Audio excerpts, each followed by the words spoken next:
আনন্দ মহারাজের বিতর্কিত মন্তব্যে শোরগোল কোচবিহারে। দিনহাটার সিতাই ব্লকের রাদাবাড়ি ঘাটে একটি কর্মসূচিতে যোগ দিয়ে তিনি দেশের রাষ্ট্রপতি, প্রধানমন্ত্রী ও স্বরাষ্ট্রমন্ত্রীকে বাংলাদেশি বলে কটাক্ষ করে এমন কিন্তু অভিযোগ উঠেছে। শুধুমাত্র শীর্ষ নেতৃত্বই নয়, নির্বাচন কমিশনের কর্তাদের বিরুদ্ধেও ক্ষোভ উগরে দেন আনন্দ মহারাজ। বিজেপির সাংসদ হয়েও তিনি নিজের দলের শীর্ষ নেতাদের নিয়ে তার মন্তব্যে বিতর্ক রীতিমতো চরমে।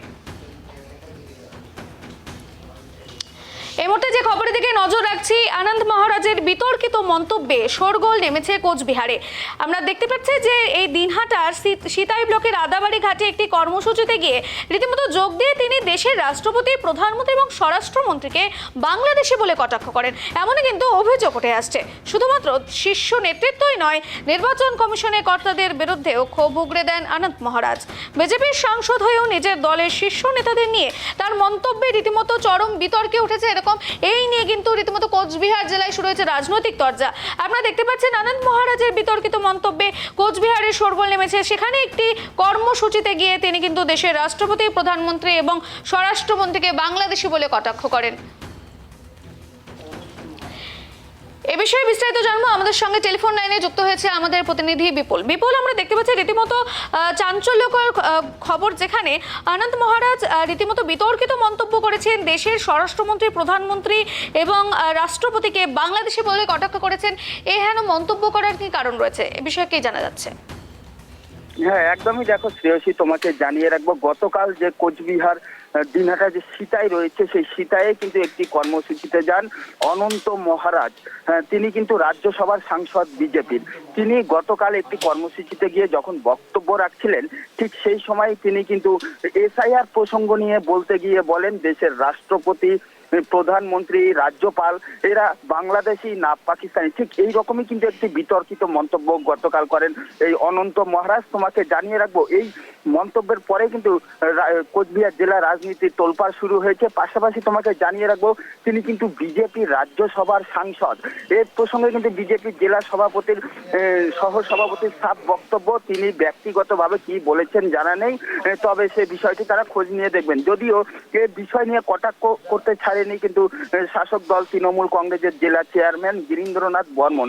তিনি পরিষ্কার ভাষায় নিন্দা করে বলেন যে একজন জনপ্রতিনিধির নামে এই কথাগুলো বলা কিন্তু কোনোভাবেই উচিত হয়নি এই অনন্ত মহারাজের। যদিও অনন্ত মহারাজের এই বিতর্কিত মন্তব্যে কিন্তু স্বাভাবিকভাবেই জেলার রাজনীতি কিন্তু তোলপাড় হয়েছে। শ্রেয়সী, একেবারে বিপুল, এই ঘটনায় বিজেপির পক্ষ থেকে কি প্রতিক্রিয়া উঠে আসছে বিপুল? হ্যাঁ, একদমই। দেখো, বিজেপি সহ সভাপতি বিরাজ বোস কিন্তু সাফ জানিয়েছেন এটা কি তার ব্যক্তিগত মতামত, তিনি কোথায় কি বলবেন সেটা নিয়ে কারো কোনো কিছু বলা থাকতে পারে না। পাশাপাশি তিনি কিন্তু এটা পরিষ্কার বলেছেন যে বিজেপি এই প্রসঙ্গে কোনো কিছু জানেও না এবং এর সাথে কোনো যোগাযোগ নেই বিজেপির বলে বিজেপির জেলা সহ সভাপতি বিরাজ বোস জানিয়েছে। শ্রেয়সী, ধন্যবাদ বিপুল। আমরা যে খবরের দিকে নজর রাখছিলাম, অনন্ত মহারাজের বিতর্কিত মন্তব্যে শোরগোল কোচবিহারে। দিনহাটার সিতাই ব্লকের আদাবাড়ি ঘাটে একটি কর্মসূচিতে যোগ দিয়ে তিনি দেশের রাষ্ট্রপতি, প্রধানমন্ত্রী এবং স্বরাষ্ট্রমন্ত্রীকে রীতিমতো বাংলাদেশি বলে কটাক্ষ করেছেন এমনই কিন্তু অভিযোগ উঠেছে। এই অভিযোগ ঘিরে রীতিমতো শুরু হয়েছে দলীয় নেতৃত্বের, শীর্ষ নেতৃত্বের মধ্যে গোষ্ঠীদ্বন্দ্ব থেকে শুরু করে রাজনৈতিক তরজা। আমরা যে খবরের দিকে নজর রাখছি, অনন্ত মহারাজের বিতর্কিত মন্তব্যে শোরগোল কোচবিহারে। দিনহাটার সিতাই ব্লকের রাদাবাড়ি ঘাটে একটি কর্মসূচিতে যোগ দিয়ে তিনি দেশের রাষ্ট্রপতি, প্রধানমন্ত্রী এবং স্বরাষ্ট্রমন্ত্রীকে বাংলাদেশি বলে কটাক্ষ করেছেন।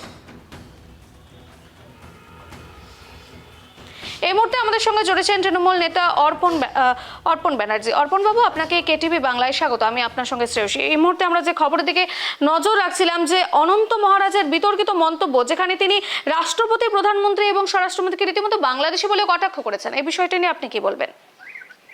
না, এটা বিজেপি বলবেন, আমরা কি বা বলবো। অনন্ত মহারাজের মতো একটা চূড়ান্ত সাম্প্রদায়িক, বাংলা বিদ্বেষী, বাংলাকে ভাগ করার চক্রান্তকারী একজনকে রাজ্যসভার সাংসদ করার আগে এটা বিজেপির ভাবা উচিত ছিল।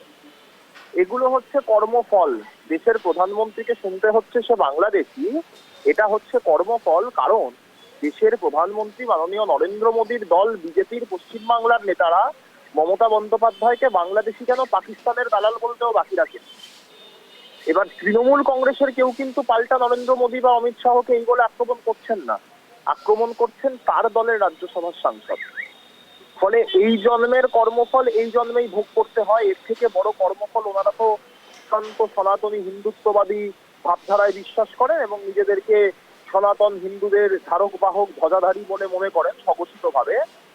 তো হিন্দু ধর্মে এই যে গীতা পাঠের অনুষ্ঠান করেছিলেন ওনারা, ওনাদের বিজেপির এন্ডোর্স করা প্রোগ্রাম ছিল, গীতা পাঠে কর্মফলের কথা বলা আছে। সেই কর্মফল আজকে বিজেপি পাচ্ছে তাদের দলের রাজ্যসভার সাংসদ, তাদের দলের সর্বোচ্চ নেতা এবং দেশের প্রধানমন্ত্রীকে বাংলাদেশি বলে আখ্যায়িত করছে। এরপরে হয়তো আমরা শুনবো এই অনন্ত মহারাজ প্রধানমন্ত্রীকে পাকিস্তানিও বলে দেবেন। এটা আমরা দেখবো যে এর বিরুদ্ধে বিজেপি দলগতভাবে অনন্ত মহারাজের বিরুদ্ধে কি ব্যবস্থা গ্রহণ করে। অনন্ত মহারাজকে সাইডলাইন করে রেখে ওনারা কুচবিহার লোকসভা আসনে পরাজিত হয়েছে। তো অনন্ত মহারাজের বিরুদ্ধে ওরা ব্যবস্থা গ্রহণ করার ওদের যোগ্যতা দেখাতে পারে কিনা, ব্যবস্থা গ্রহণ করার সাহস দেখাতে পারে কিনা, সেদিকেও আমাদের নজর থাকবে। একেবারে অর্পণ বাবু, তিনি তো নিজে বিজেপির সাংসদ হয়েও নিজের দলের সম্পর্কে এহেন মন্তব্য করেছেন, এই বিষয়টা নিয়ে আপনি কি বলবেন? হ্যাঁ, আমি বললাম তো, এবং আমি একই সাথে এটাও আমরা বলছি, ভারতবর্ষের নাগরিক হিসাবে তিনি আমার বিরুদ্ধ রাজনৈতিক দলের নেতা হতে পারেন, কিন্তু তিনি আমার দেশের প্রধানমন্ত্রী এবং রাষ্ট্রপতি মহোদয়া তো কোনো রাজনৈতিক দলের নয়, তিনি ভারতবর্ষের রাষ্ট্রপতি, ভারতবর্ষের সর্বোচ্চ ক্ষমতার অধিকারী। তো আমরা দাবি করছি যে এই অনন্ত মহারাজের বিরুদ্ধে তদন্ত কমিটি তৈরি করা হোক, উচ্চতম পর্যায়ের তদন্ত কমিটি তৈরি করে অনন্ত মহারাজের বিরুদ্ধে তদন্ত করা হোক যে অনন্ত মহারাজের সাথে ভারত বিদ্বেষী কোনো শক্তির আঁতাত রয়েছে কিনা এবং ভারত বিদ্বেষী কোনো শক্তি তাকে এই ধরনের কথা বলতে বাধ্য করছে কিনা, এই জন্য একটা তদন্ত হওয়া দরকার। এবং একই সাথে নরেন্দ্র মোদী অমিত শাহের উচিত পশ্চিমবাংলার তাদের যে ইউনিটটা রয়েছে, সংগঠনটা রয়েছে, সেই সংগঠনটাকে আপাতত তুলে দেওয়া, মুরলীধর সেনলেন সল্টলেকের যে পার্টি অফিস সেগুলোকে তালাবন্ধ করে দেওয়া, যতক্ষণ না একজন প্রকৃত ভারতীয়, প্রকৃত বাংলার নেতৃত্ব তারা খুঁজে পাচ্ছেন, ততক্ষণ এই ধরনের লোকজনকে এন্ডোর্স না করে তাদের ইউনিটটাকে আপাতত বাংলায় বন্ধ রাখা উচিত।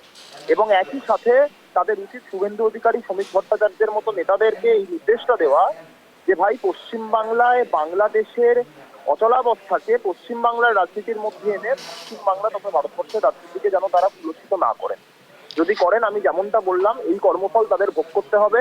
তারা ধন্যবাদ অর্পণ বাবু আপনাকে। মমতা বন্দ্যোপাধ্যায়, আমরা যে খবরের দিকে নজর রাখছিলাম, রীতিমতো অনন্ত মহারাজের বিতর্কিত মন্তব্যে শোরগোল নেমেছে কোচবিহারে, যেখানে দিনহাটায় একটি কর্মসূচিতে যোগদান করে তিনি দেশের রাষ্ট্রপতি, প্রধানমন্ত্রী এবং স্বরাষ্ট্রমন্ত্রীকে রীতিমতো বাংলাদেশি বলে কটাক্ষ করেছেন। একেবারে বিজেপির সাংসদ হয়ে নিজেই নিজের দলের শীর্ষ নেতাদের নিয়ে এমন মন্তব্য, রীতিমতো চরমে বিতর্ক শুরু হয়েছে, এই নিয়ে রীতিমতো রাজনৈতিক তরজা শুরু হয়েছে। আরে আমাদের জায়গার মানুষের প্রমাণটা কাজ করবে, যেগুলার হাতত খাতা কলম ওলে তো বাংলাদেশি, ওলে তো পাকিস্তানি, ওলে মানুষ তো পাকিস্তান থেকে যাচ্ছে। ভারতবর্ষের রাষ্ট্রপতি পাকিস্তানি, বাংলাদেশি, প্রধানমন্ত্রী বাংলাদেশি পাকিস্তানি, রাজ্যপাল পাকিস্তানি বাংলাদেশি, পুলিশ প্রশাসনের প্রায় মানুষই বাংলাদেশি, লিডার গুলো সব বাংলাদেশি। তাহলে আমার প্রমাণপত্রটা কাজ দেখবে। উনি স্বঘোষিত মহারাজা, উনি যে দলের রাজ্যসভার সাংসদ, সেই দলেরই প্রধানমন্ত্রী, তাকে যদি উনি পাকিস্তানি বলে থাকেন, এটা দুঃখজনক ঘটনা, সংবিধান বিরোধী ঘটনা। যদি উনি বলে থাকেন এই কথা, তাহলে সম্পূর্ণ ওনার নিজের কথা বলেছেন। এই ব্যাপারে কোনো মন্তব্য করাও ঠিক হবে না, যেহেতু জানি না, মন্তব্য করতেও চাই না।